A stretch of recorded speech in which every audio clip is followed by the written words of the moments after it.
1 teaspoon, once a day, mixed into his food.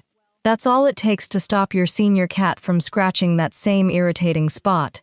But before you run to the kitchen, there's something your vet probably never told you about why this actually works, and it's going to change how you look at that itching completely.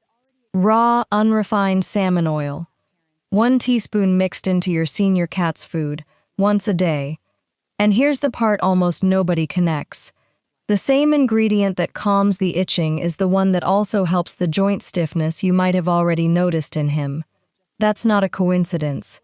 It's the same mechanism, working in 2 different places in his body at once. And that's exactly what I'm going to show you right now, because in a senior cat, this itching is rarely ever just about the skin. I want to start with something a lot of you have already heard, maybe from your own vet, maybe from a friend who's had cats for 20 years. He's just getting old.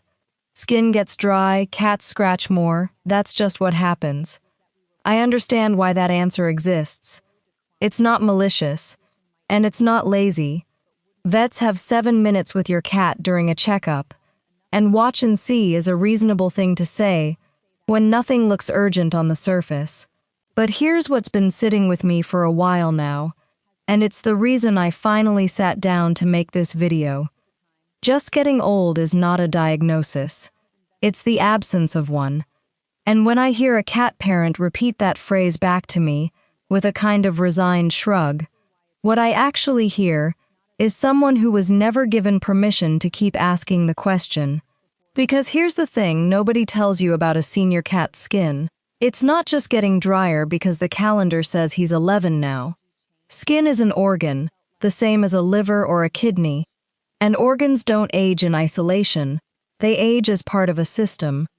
When you see a cat over the age of 10 scratching persistently at the same spot, especially somewhere like the neck, the base of the tail, or along the spine, what you're very often looking at is a visible symptom of something happening below the surface. Low-grade, chronic inflammation, the kind that doesn't show up as a fever or an obvious illness, but quietly runs in the background, in the joints, sometimes in organ tissue, and yes, in the skin. The itching your cat is showing you isn't a separate problem from the stiffness you might have noticed when he jumps, or the way he hesitates before climbing onto the couch now. In a lot of senior cats, it's the exact same story showing up in 2 different places. I want to be honest with you about something. Early on, trying to figure out how to talk about this, I almost made the same mistake I'm asking you not to make. I almost recommended a coconut oil rub, because it's what half the internet suggests for natural skin relief, and it sounds harmless enough. But when I actually sat with the question of why a senior cat's skin misbehaves the way it does, coconut oil didn't hold up. It sits on the surface. It smells nice. It does almost nothing for inflammation happening underneath the skin, and cats often lick it straight off anyway, which means most of it never even gets absorbed where it would need to go to help. That's the moment I realized the advice most cat parents are given for this exact situation was built for a symptom, not a cause. And once you start treating a symptom instead of a cause, you can keep buying products for years and never actually fix anything. So let's talk about why salmon oil is different, and I promise this is going to make sense fast. Raw, cold-processed salmon oil is one of the richest natural sources of omega-3 fatty acids, specifically EPA and DHA, and these 2 compounds do something very specific inside a cat's body. They interrupt the chemical pathway that produces chronic, low-grade inflammation. Not the healthy, short-term kind of inflammation that shows up when your cat gets a small cut and heals, the quiet, ongoing kind that builds up slowly in aging joints, aging skin, and aging organs, the kind that doesn't announce itself with a fever, just a slow accumulation of small, easy-to-dismiss symptoms. Veterinary researchers have been studying omega-3 supplementation in senior cats for years now, largely in the context of joint mobility, and what keeps showing up in that research is that the same anti-inflammatory effect that helps a stiff hip also shows up in the skin because it's the same pathway, working in a different tissue. Here's the part that surprised me the most when I actually went digging into this. Most cat parents treat joint stiffness and skin itching as two completely unrelated problems, worth two completely different trips to two completely different aisles of the pet store, a joint supplement over here, a skin and coat spray over there.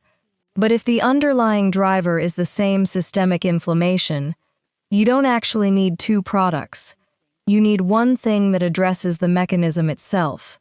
That's not a marketing angle.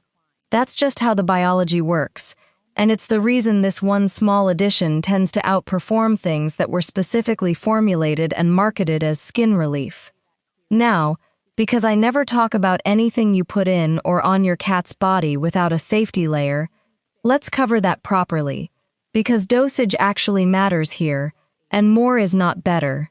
For a senior cat, the general guideline vets tend to recommend is somewhere around 1/4 to 1/2 of a teaspoon of raw salmon oil per 5 pounds of body weight, once daily, mixed directly into wet food so it doesn't just sit on top and get avoided.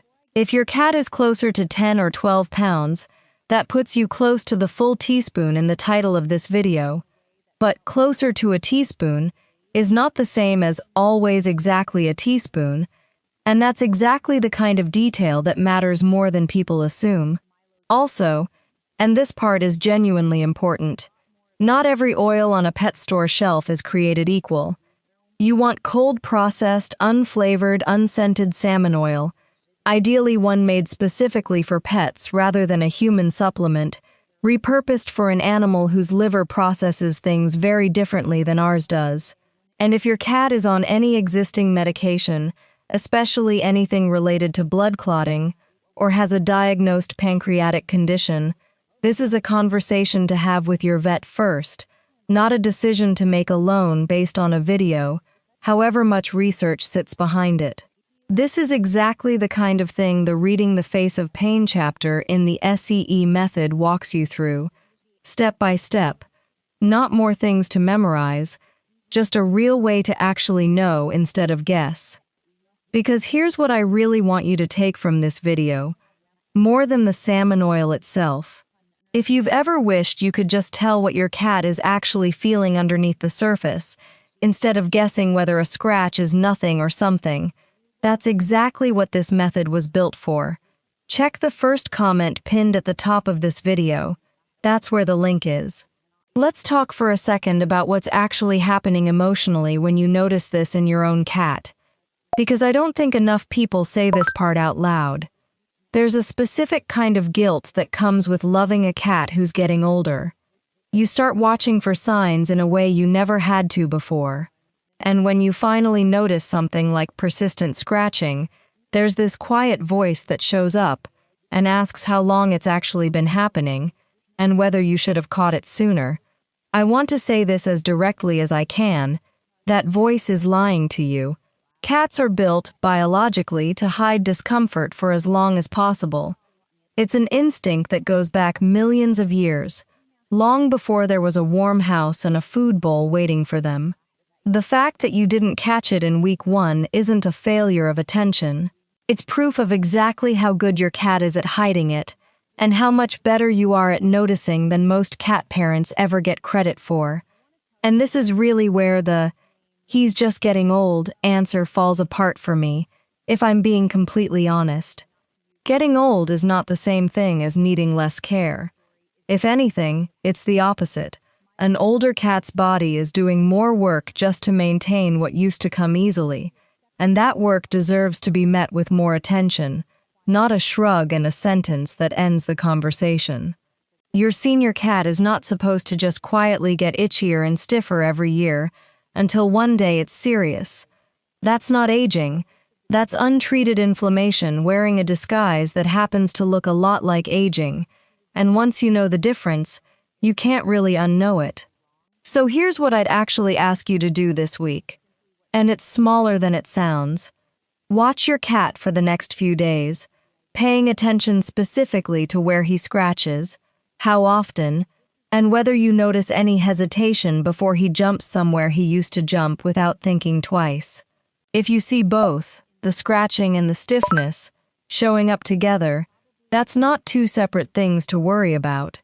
That's one pattern, and now you know exactly what it might mean.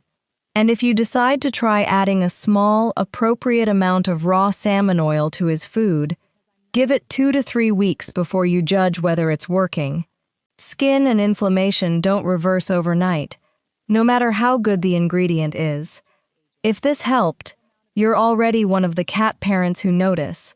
That's what I call everyone who watches this channel, because you clearly are one.